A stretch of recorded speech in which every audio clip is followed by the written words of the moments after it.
folks, Park here, nothing to ring the bell wrestling. There's my review of Smackdown that just happened. Take 2. This might be a bit more organised, a bit more calm, because I went to edit the original one.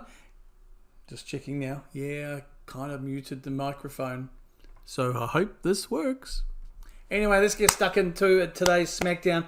I thought overall it was a slow start, but the last 2 matches really ramped it up, really picked it up, including my match of the night tonight. Later on the card. The show kicks off with Paul Heyman in the ring. Ladies and gentlemen, doing all the spiel, talking about Seth Rollins, talking about Cody Rhodes, talking about Brock Lesnar, Crown Jewel. He is then soon interrupted by Cody Rhodes himself, who, talks a little back and forth with Heyman. Ask Heyman, what have we got here? Are we going to get, or do we have the Oracle? Or is it the Wise Man? Or is it the Advocate? I like that little segment there, of course. Not too long after, of course, with Paul Heyman, you never do know. We have the Vision coming out not too long after. Cody's well aware of them, but they don't immediately attack. They just stand right into Cody's face. Cody gets, okay, boys, just chill. Cody just doesn't go away, has the mic in the hand, tells them the truth, especially Braun Breaker. He asks both of them, Braun Breaker, you're the superstar in the making. You're the future of this business. You're the Mr. WrestleMania. You're the future WrestleMania main eventer. I'm sure Paul Heyman has told you all of this, all the superlatives, all the greatness that's coming for you, both of you, if you'll just stick with him. And Cody says, I know all the shtick. I'm the son of a booker. And he mentions other bookers that he's been around. I was around all these other bookers in my life. I know the spiel. I know their tricks. But I don't know Paul Heyman's tricks. I can't read Paul Heyman. Paul's obviously on the side of the ring. Talking up Paul Heyman. Just talking up, though, has manipulation, be aware. But, Cody's not silly. He says, look, I know what we're going to happen. I know why you're here. So, takes off the belt, puts the belt down, takes off the jacket. Booker T's on commentary, by the way, with Michael Cole. Here, catch. Throws him the watch. Okay. Rolls up the sleeves. Let's get to it. Bang! Cody starts the fight, instigates it. Braun Breaker a few times. Then back onto, Bronson Reed, but eventually the numbers game catches up. They get on top of Cody. Bronson grabs Cody, pulls him up, ready, Bron's there. He's ready for the big spear. Then Randy Orton's music hits. I hear voices in my head. Oh, yes, he came out and he didn't muck around. He got in the ring. He cleared house. Went to do an RKO to Braun Breaker, but he pushed Randy away into Bronson Reed. He was coming, didn't do what you thought. You thought, oh yeah, Bronson Reed's got him. Nah, straight into RKO on Bronson Reed. Clears house. The Vision are down and out. They crawl. They get out of the ring. Randy stands tall, helps Cody up, picks up Cody's championship belt, and just for a little while, he stares at Cody's championship. Not too long, but long enough to know what voices were talking to him then. And then he gives the belt back to Cody. And that's the opening Smackdown section. Pretty good. Not too bad. We then cut backstage to the Street Profits being interviewed by Kathy Kelly. Kathy Kelly looking lovely as always. Street Profits, looking like the champs they should be. But anyway, they're talking about, how they got things sorted. The family always fight, but at the end of the day, this family's all together. They were just a bit annoyed, if you can say, or pissed off because of what happened at Clash in Paris, but they're all good now. And they went out, their entrance hit as we went to ads. They would take on the team of Malachi Miz, The Miz, and Carmelo Hayes. Not a bad match. I actually enjoyed this match. Good back and forth here. The Miz and Carmelo had a lot of the early control and dominance, quick tags in and out by both guys, mostly on Dawkins especially, which was good. They had the big man down and they were working him in and over with quick tags.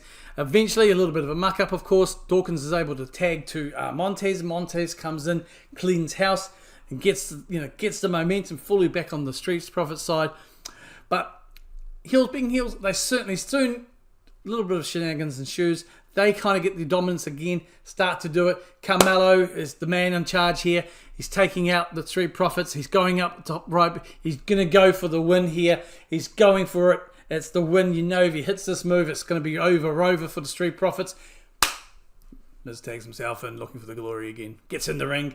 Goes to, walk over towards Montez to get the pin. Carmelo grabs his arm. No, bro. What's that? What are you doing? And this little discussion, if you like, between them is enough of a distraction for the pin, for the tag to be made by Dawkins. Dawkins comes in, takes out the guys. Mello gets tumbled out to the outside of the ring. Miz is in the ring. They work on him, double team. 1, 2, 3. The Profits win. However, Carmelo Hayes was able to break this pin up and clearly chose not to. I think Carmelo has had enough. And today it was like, no, bro. No more. We're not doing this again. You're not stealing my thunder. Because Carmelo Hayes, at the count of 2, was underneath the ring ropes, about to come in, and he stopped himself, and he just laid there on the apron, watching the Miz take the 3 count. So, interesting. It looks like they finally pulled the trigger, and that, I guess you can say, a breakup. So, yeah. That was good. I enjoyed that. It was Street Profits are always really good. And this match ended with a stare down because who was on the commentary desk and in around commentary? None other than the Wyatt Six. Yeah. Street Profits stare down with the Wyatts towards the end here as we cut to a break again. We come back and we are into another match here. Guilia, the United States Women's Champion, and Kiana James facing off against B-Fab and Michin.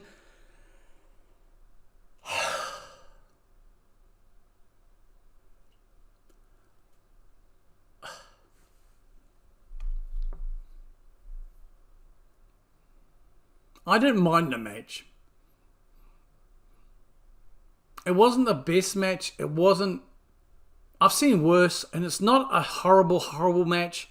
Could there have been better areas? Yeah, miscommunication there was. There was a little bit of issues, shall we say, but I'm not going to come here and squat all over them. Because I enjoyed it for the parts of it that were good, and I didn't mind the other parts so much. It was just they were there. I like B-Fab. I really think... I'm a fan of Michin as well, but I think they really... I just don't know what they're going to do. What they're doing with these 4 women. I know Kiana James has come back from injury not that long ago, it feels. And so they're kind of easing her in. But she did get in the match, but I felt at times it was... When she was in at times, I thought she didn't really do much more than the basics. That's not a criticism. I just wonder if that's a bit of apprehension or just getting the ring rust or easing back into, full active matches. Because I think this would be her first proper match, if I'm right. But, again, I like B-Fab. I like B-Fab's look. I really think they could put it together in a good package rather than being a hanger-on to Michin or the Profits. Michin is a good worker as well. I don't know why these 4 women are just... I guess it's better than nothing being on TV. And Guilia, look, we all know how great Guilia is. NXT showed that if you weren't aware of it. Like myself, I wasn't aware of it outside work since before she came into NXT, WWE. I'm just completely impressed from day dot. But the United States Championship just seems to have no creative direction for the holder unless your name is Chelsea Green. And I think the reason that Chelsea kicked ass with it is because Chelsea was a creative. Give Guilia something meaningful to sink her teeth into to show how great she is on Smackdown with that championship.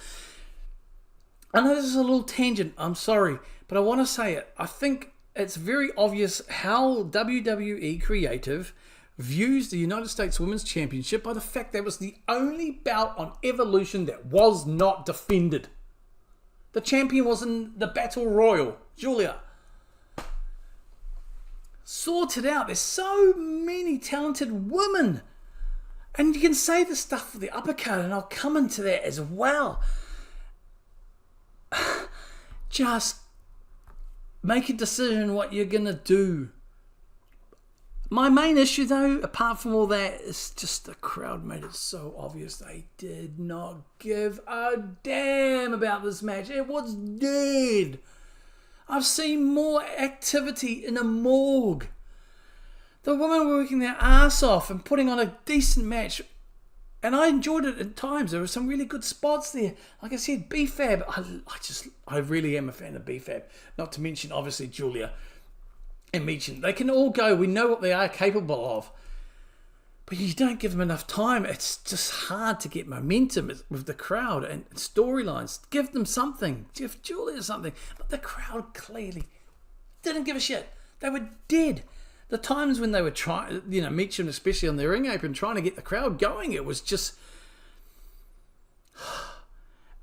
It died down faster than it came back up. It was a very limited... And it sucks. It absolutely sucks. Yeah, it was my down point for... If I was going to do an ups and downs video, this would be my, down. It just... Anyway, sorry. Let me know down below your thoughts on this. Then we get to backstage. A little bit of a segment here. We have Charlotte and Alexa Bliss having, talking as they do in their locker room. And in comes Ruka and Zarya. Ruka from NXT. They wouldn't be the only NXT talent on show tonight either. And Zarya's doing the bulk of the talking here about how they are coming for the championship. They want the championship spot. And Alexa kind of backtracks. There's a bit of back and forth. Alexa says, maybe if you were together, you don't look like a tag team and stuff like that. It starts a little bit of a bickering between Zarya and Ruka as well. And Alexa, has a good point. Come back when you're a tag team, when you look like a tag team, when you act like a tag team, and we may give you that shot. I like where that's going with Ruka and Zarya. Last week at Homecoming in NXT, Shayna Baszler showed up and basically told them to sort their stuff out, get together, get on the same page because they're great together. Don't throw away just great things so easily. So there's that traction there. I think ultimately, I know this is NXT related, but it's on Smackdown. It's going to lead to a breakup. But yeah, they wanted a shot. They were shut down pretty straightforward with Alexa here. And even Charlotte said, she's the queen. She's Charlotte Flair. She can't even walk around anymore demanding a shot to get one. So what makes them think they can? Be good to see what happens here. I do like the interaction, though, because I do feel the Women's Tag Team Championships have always really been, probably an even par, if not less, than the United States Women's Championship in terms of creative. The thing is, they can defend this in all three brands, so utilize this more. And I hope to see more of it. I do like the Alexa Bliss Charlotte team. I like what it's done for Charlotte's. Like a revitalization of Charlotte's career, especially with the fans. We then go to Drew McIntyre. His music hits, and out he comes with a boot, one of those protected boots on his foot. The foot that went through the announce table at WrestlePalooza. Cuts to an ad. We come back. He's in the middle of the ring. He goes off on Cody. He goes on about excuses. He talks about the ref. He should be the champion. He had Cody roped up for a 6 count, but the ref wasn't in place. Too busy doing a turnbuckle. Why was the ref stopping him from doing a Claymore to Cody's head again through the announce table? Would he stop him doing the steel steps? No. Why would he do this? And he says, I don't blame the ref. The ref has a family to feed, that needs the money. Goes on about Cody and how corrupt Cody is, power hungry. Again, excuses. This brings out old Nick Aldis. Says, look, Drew, I've known each other for a while. I'm just sick of your BS and your excuses, pal. Just cut it out, It's just not working. Stop making excuses, and your corruption claims, It's you who is the reason for not winning the championship. Nobody else's fault. And then disappears. To me, I didn't think Nick Aldis needed to be out there. It felt like... It just felt unnecessary. It could have been said and insinuated by the next appearance. I just thought maybe it was just a way to put Nick Aldis on the show. You know, got to have the GM. Fine. But it was only probably, this whole exchange was probably only a minute and a half, maybe. But this next exchange is what really piqued my interest. More than piqued. Out comes Fatu, the werewolf. Jacob Fatu makes his return. He's been absent for a while from Smackdown. He makes his return, and it's to face Drew McIntyre. He gets in the ring, doesn't care, looks down at Drew, stares down Drew, both men in the ring, none of them backing up. Drew goes to talk. Jacob snatches the mic off Drew, tells him to mind his own business, stop making up excuses, goes off. Drew snatches the microphone back. Who do you think you are? I'm Drew McIntyre. You can't just come out here. But microphone gets smashed again, taken away again. Jacob goes on and says, you know, because I'm Jacob Fatu, I'm all gas, no brick. Headbutt by Drew. Just sends Jacob to the ropes. Nothing really. Jacob kind of just, yeah, you know, not really going to feel the effects of a headbutt. Jacob takes out Drew. Kicks him down. Drew's down, grabs Drew's protective boot, yanks it off. As Drew gets up, he uses it and smashes Drew in the head with it. Sends Drew. Drew's laid out, middle of the ring, starfish. And Jacob Fatu stands over him. I want this. Oh, I want this. This is going to feed families. I know last week. Was it last week? Somewhere in my Wrestlepalooza predictions video, I said I want to see a feud between Drew. And we'll probably still see that. It might interact. But I want this. Jacob Fatu against Drew McIntyre. This is going to feed families for donkey's years. Oh, this is so good. The potential here is massive. I was really excited to see Jacob Fatu and him and Drew. Yeah, that's money. That is real money. And here we go to what's kind of like the third almost, the second. Throughout the night, we've had Stephanie Vacquier interacting with Jade Cargill, Nia Jax, and Tiffany Stratton. We get Tiffany Stratton talking to, you know, Stephanie here.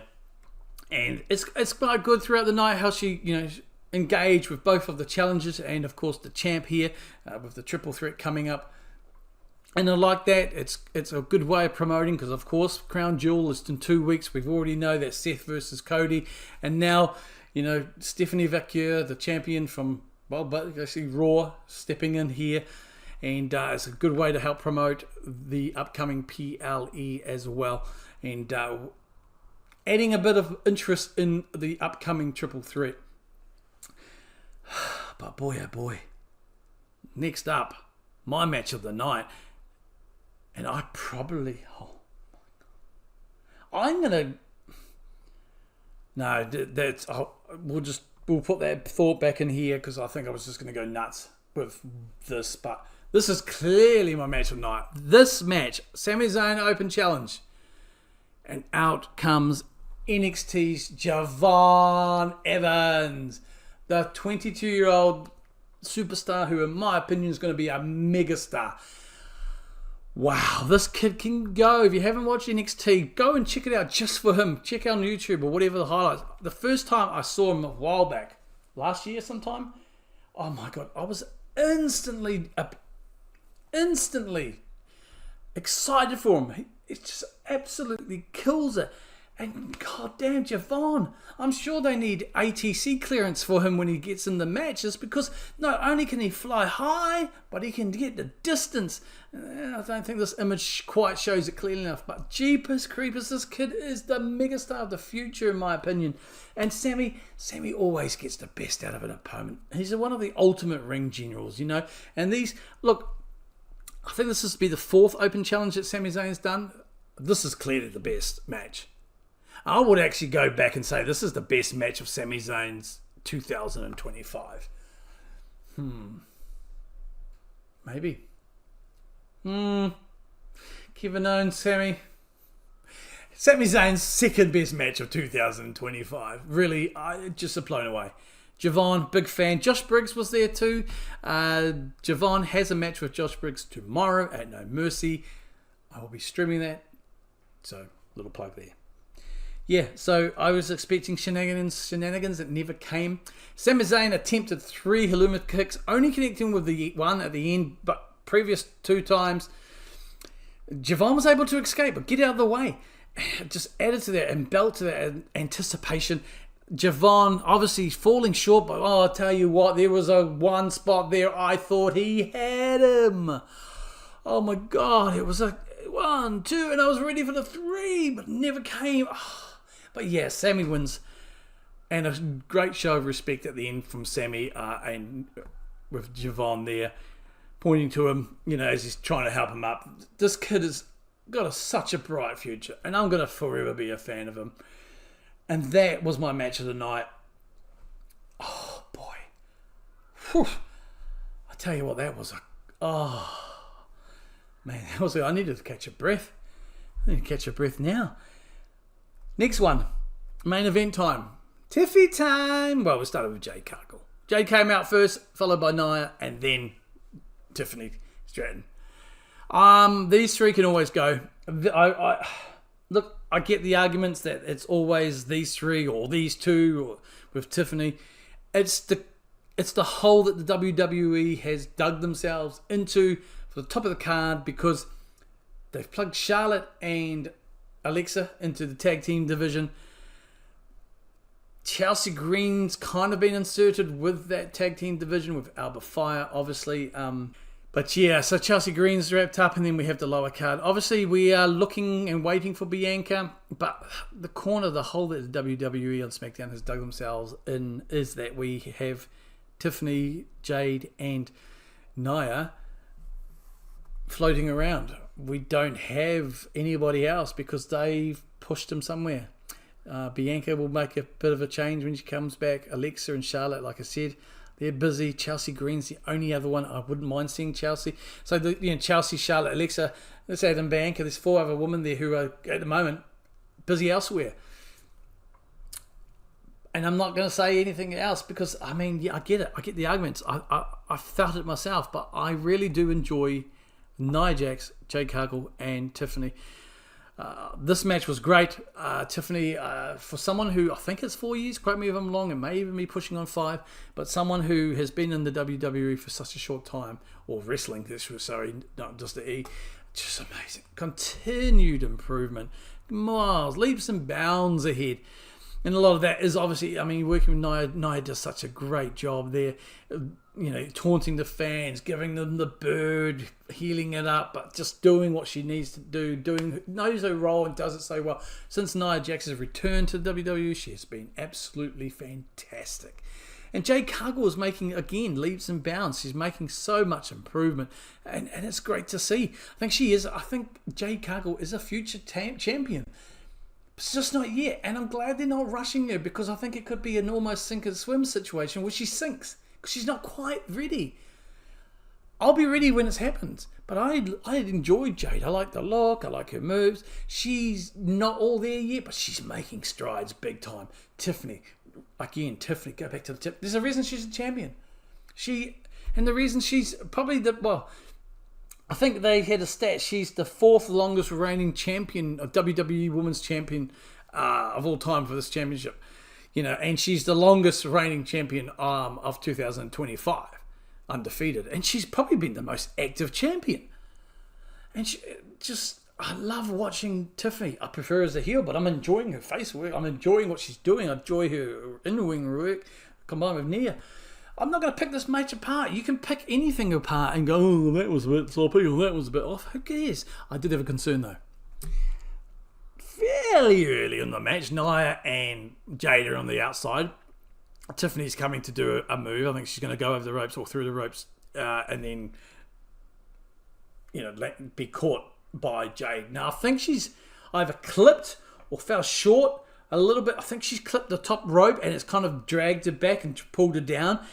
And Jade doesn't get all of it because, I think Jade was in the right spot. It's just the fact that, from what I can remember, it looks like Tiffany just got caught up a little bit, and it just took a lot of that momentum away, and she just landed bad and straight to the head. And I was like, no, please, because she's only just had, this is the first match back for what, 2 weeks, 3 weeks?